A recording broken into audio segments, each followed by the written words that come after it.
mo sa akin? Kay Patrick ang mga yan. Sa kanya lahat ng yan. Pati ang scrapbook niya.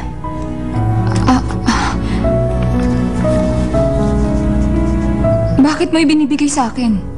Hindi ba nagkikita naman kayong dalawa?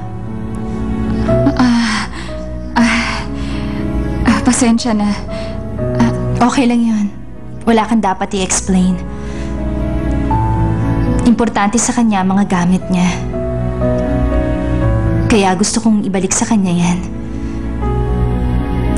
At isa pa pala, alam ko naman na nagkikita kayong dalawa. Tama naman ako, di ba? Paano mo nalaman? Huwag mo nang itanong.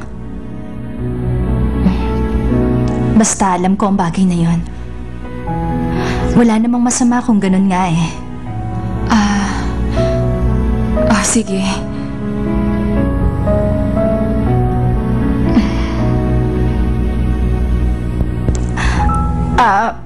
Tingnan na natin ang results. Brando! Brando! Magaling lang naman siya lumasa eh. Hayaan mo na. Si Direktor ang kumuha sa kanya. Ganun na talaga. Poldo Lee! Poldo Lee! Poldo Lee! Si Poldo? Poldo Lee! Si Poldo Lee? Heto na ang last vote natin. Makinig kayo. Sino kaya? Poldo Lee!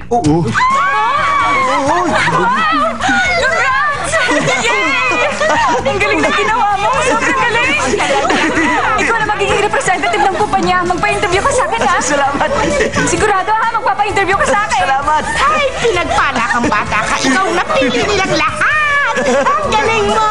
Salamat! Salamat, Patrick! Tinalo mo ako? Hindi ito totoo. Hindi maaari.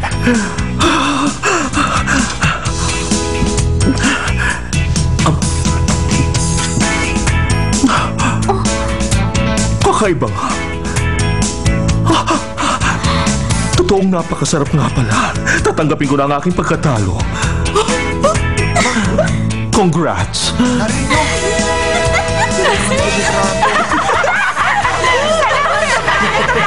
Video.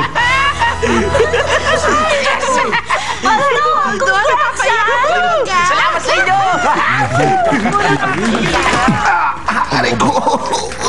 Patalo ka sa kanya, ha? Huwag mong sasabihin, kahit kanino na assistant kita. Naintindihan mo? Ha? Ay, napasalamat! Bakit kahit na nasasaktan lumalapit? Wish ko lang malambot ang kamay ko. Nakakahiyang makipagkamay.